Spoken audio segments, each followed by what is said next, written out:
When you're working on a dream, at some point in time, a transition takes place. And the transition is what you are becoming in pursuit of the dream. Because even if you don't get the dream, you become such a strong and powerful person. It will so change your life, you can look at something else and say, well, I think I'll go do this then. Because you have now developed yourself in such confidence and such competence in how to deal in the arena of life that you can move into another area and not miss a beat. Once you begin to discover who you are, then you really realize how you have been given authority and dominion over everything on the face of the earth, including all the dimensions of your life. But you can only do that through the struggle of life. And most people avoid the struggle. Most people go through life avoiding pain. And when you go through life like that, something in you dies.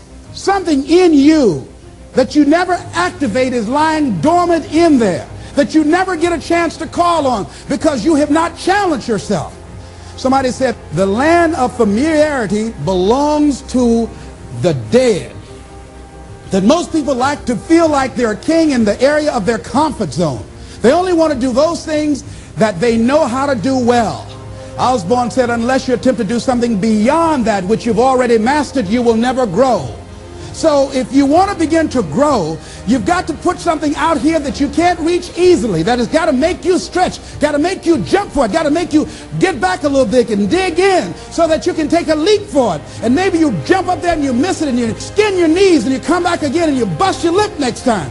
But you keep on, and through that process, you learn how to leap higher. You start challenging yourself to dig deeper, and then you discover some things about you that you don't know right now. Some talents that you have in you that you didn't know that you can do. I started out just talking to kids, and now I'm speaking at corporations. Now I'm traveling. I didn't know I can do this, but had I not given myself a chance, and I'm saying to you, give yourself a chance. Here's something else. If you want to begin to make your stuff happen for you, I think that it's very important that you start trusting yourself. Listen to yourself. Listen to that still small voice within you. Don't try and make everything logical. There's some things about life that defies logic, that you just can't explain how the outcome is going to be. I think that's why Paul said you've got to learn how to walk by faith and not by sight.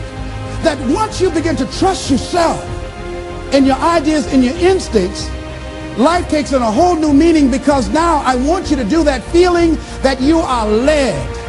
Just feel, I am led. And don't give your power away.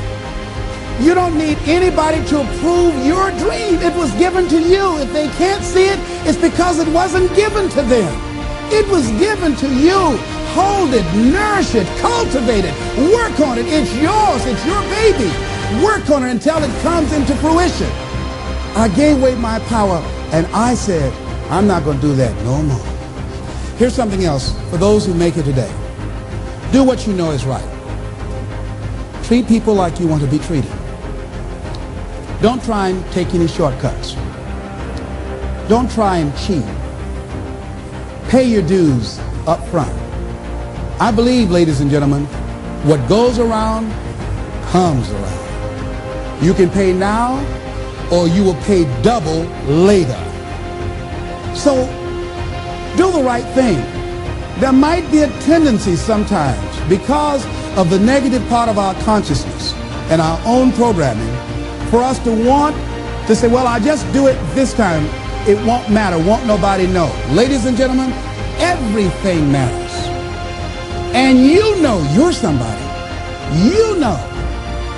I'd rather lose out on my dream doing the right thing than to cheat trying to make a shortcut to get to my goal. I want to be able to look myself in the mirror. And that's what you want to do. There's no saying, judge a man not by what he does, but by that he doesn't have to do. And to judge the true quality of a man is what he'll do when nobody's looking. See, there's some good out there for you in the universe that has your name on it. And nobody can get your good. It has your name on it. They can't take your stuff. It's your stuff. So when you know that, when you know that whatever you're seeking, it's also seeking you, you don't worry. You don't run scared. You don't think somebody's going to take it from you. You listen to your inner voice and you always take the high road. There will be the tendency, the natural inclination to take the low road. You must resist that. Here's something else I encourage you to do if you want to make it today. Keep your agreements. Keep your agreements that you make. And establish a network of people who will also do that. Establish a network of people in your life that you can count on, that will be there for you when you need them, and you be there for them. Leave the flakes alone, people that are seriously not serious. And if you're surrounded by flakes, that tells you who you are. Here's something else. 3 P's to have in your life. In working on your dream and doing your life work, you must be patient, persistent, and positive no matter what. Be positive no matter what. Because when you are negative, ladies and gentlemen, you're sending out negative energy and you're blocking your good. So don't send out any negative energy. Don't take it personal. See, a lot of people have an idea or a dream and they give up on it. No, don't do that. Work your dream until it gets hot. See, most things don't happen as soon as we think they should happen. The messenger of misery might drop in on you and say hello. Murphy's Law might come by and thump you on the head.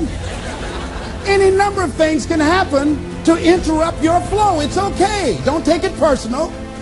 Just acknowledge what's going on. It's called life. And keep on working on your dream. Continue to keep on knocking, because this is your life. This is what you love. This is your passion. Step back. Don't judge it. If you judge it, judge not yet, lest ye be judged. Why? Because when you judge it, you invest emotion in it, and that emotion could be anger, and guess what? That hurts you. That doesn't hurt anybody else. So what do you want to take yourself out early for by internalizing things? Shakespeare said, nothing is neither good nor bad, but thinking makes it so. So judge not according to appearances, but right judgment, and feel that everything is going to work out for you because you're patient, you're persistent, and you're going to be positive no matter what. Don't allow other things or people or circumstances to determine what your reaction is going to be. So don't allow people to determine how you are going to respond to them or circumstances. Learn to look at it. Look at your life right now. If you want to keep on getting what you're getting, keep on doing what you're doing. You've got to be willing to change your ways. Your life is working. If you don't like what you have produced, you're a director, you are the star, you wrote this script. You produced this, whatever it is. If it's a hit, you produced it. If it's a flop, you produced it. Take ownership of it and decide to go back to the drawing board and rewrite the script that you are the star of. You have the power to do that. On this day, you can declare that I'm going to change. As you look back on your life, you can decide that I don't like what I produced here, and I want higher ground. I want to begin to experience more love. I want to have more adventure in my life. I want something that gives my life a sense of meaning. I believe, ladies and gentlemen, if we can accept the possibility of that this is the decade of consciousness. That's what I believe that this is. The decade of consciousness, if you please. A time where we can begin to create in folks' minds the idea, the possibility that we can create a more humane society, the possibility that we can create more love, communication, and understanding in relationships, the possibility that we can create a drug-free America, the possibility that we can create the kind of respect for diversity and difference in our multicultural society, the possibility that we can begin to develop the mindset to bring out the best in people, to encourage them to achieve their greatness and support them in their dreams, that if we can, in this decade of consciousness, to begin to see and envision that happening, and that we all can play a role, that we were born for such a time as this, that we showed up for this, that we survived 1 out of 9 million sperms, and we have been chosen for this great work. What an exciting time to be alive.